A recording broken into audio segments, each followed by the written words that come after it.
Our next speaker is the Honourable John Kaye from Australian Greens. He is member of the Legislative Council of New South Wales Parliament. He is also President of the Australian Coalition for Democracy in Australia. He has been a long-time supporter of the Burmese cause. I would like to invite John Kaye to deliver his speech. Please welcome John Kaye. Thank you very much, and I begin by acknowledging that we meet tonight on the land of the Aboriginal people. This is their land, always has been, always will be. Can I also thank the Millennium Development Goals Focus for putting this evening on and for inviting myself and Laurie Ferguson and other speakers to address you tonight. I also lend my full support and the full support of my party, the Greens, to the Millennium Development Goals and to MDG Focus. A very important outcome. If there is to be human rights, there has to be global economic justice, and the Millennium Development Goals are one of the most concrete expressions of those, of the urgent need to deliver economic justice to all people around the world. Tonight we celebrate 63 years of the Universal Declaration of Human Rights.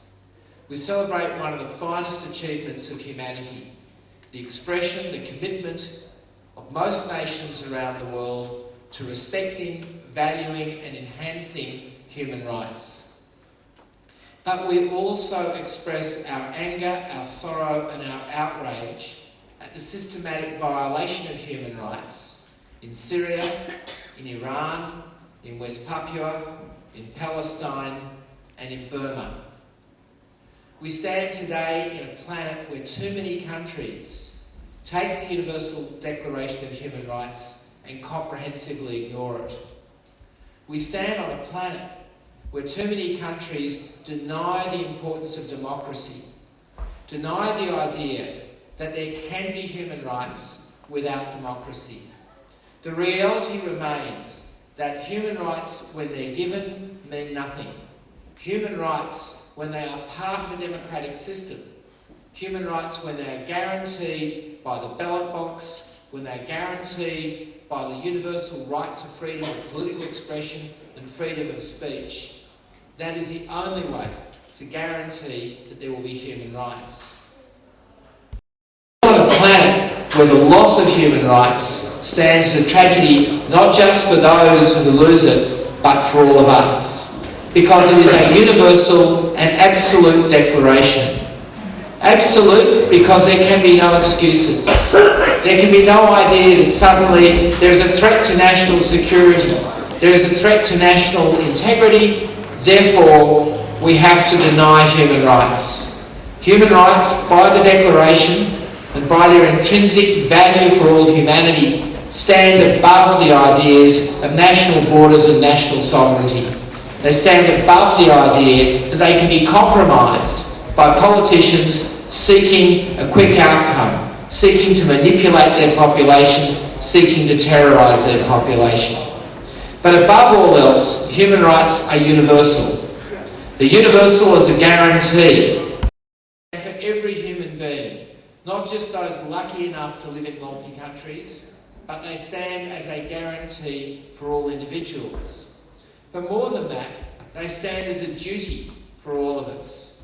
Because inasmuch as a monk is beaten on the streets of Rangoon, then the religious and political and social leaders of Australia have been humiliated. Inasmuch as a farmer who protests against their country's failure to deal fairly with them, to protect them and care for them after Cyclone Nargis is beaten by the police, then every Australian is beaten by police. Every Australian stands as a victim of Cyclone Nargis. Inasmuch as a young woman is abused by the military just for being of the wrong ethnicity or being in the wrong place at the wrong time, then every Australian can no longer feel safe about their daughters. This is a duty for everyone. Not just a duty for those who come from countries where human rights have been abused, but a duty for all of us who come from every country. And I have to say, after half a century, after 50 years of systematic human rights abuse in Burma, there are some signs that the exercise of that duty by the international community, by the international activists who have stood up for the rights of Burma and the Burmese people, and by the Burmese people themselves who time and time again have stood up to their governments, there is some evidence, some small evidence, that there is some gain. It is not that Tan Shui has been defeated. It is not that the legacy of Tan Shui's predecessors have been overthrown. It is that Tan Shui and his military predecessors have at least been brought to a standstill. 300 or more political prisoners were released, yet 1,700 or so remain in jails in Burma. Aung San Suu Kyi can now talk to international dignitaries, yet it is not true that the international media has free access to all of Burma. The people of Burma have voted in an election, and yet it is not true that that election stands anywhere near what you and I would refer to as democracy.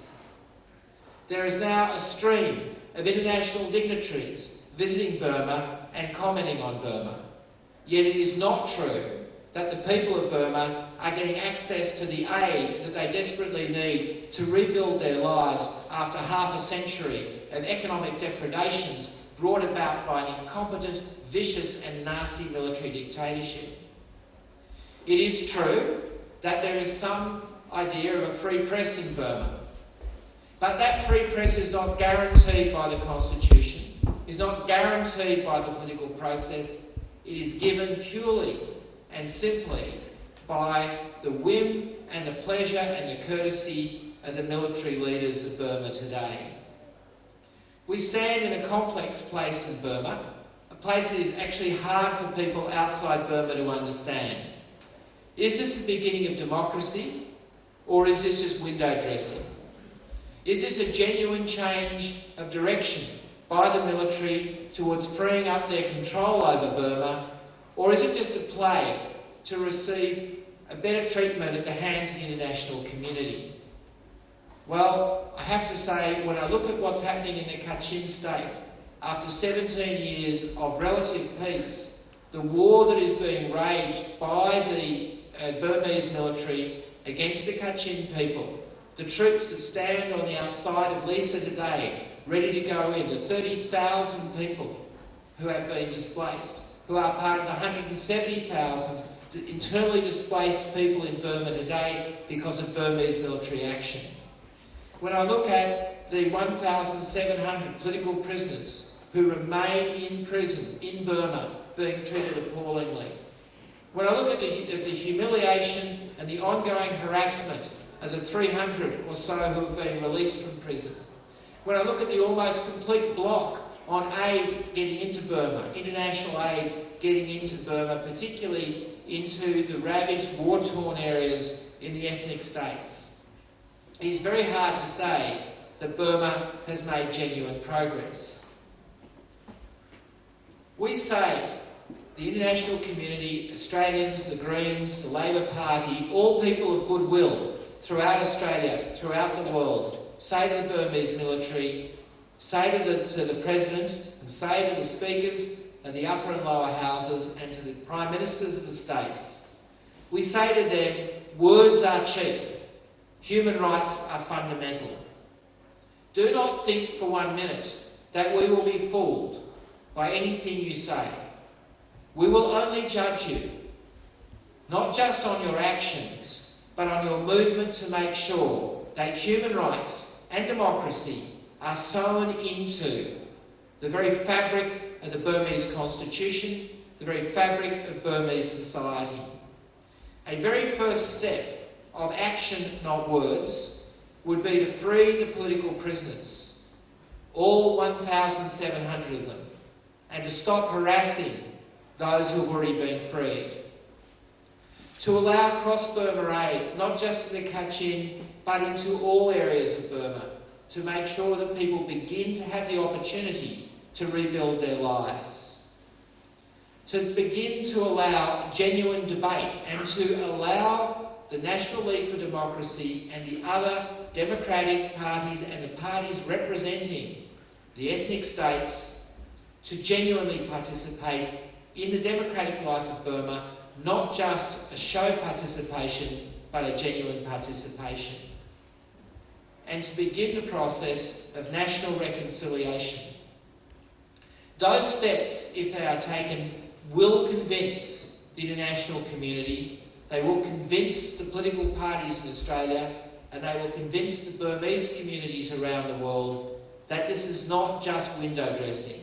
This is not just a step forward being granted to improve trade opportunities and international recognition for Burma, but a genuine step towards a genuine democracy, towards genuine democratic reform, towards a Burma that you can be proud of, that the world can be proud of, that the world can remember, a Burma that produced U Thant, a Burma that was one of the first signatories of the Global Declaration, the Universal Declaration of Human Rights, a Burma that once stood proud as a democracy in Asia, a Burma that we believe can and will one day stand proud again as a paragon of the Universal Declaration of Human Rights. Thank you very much indeed.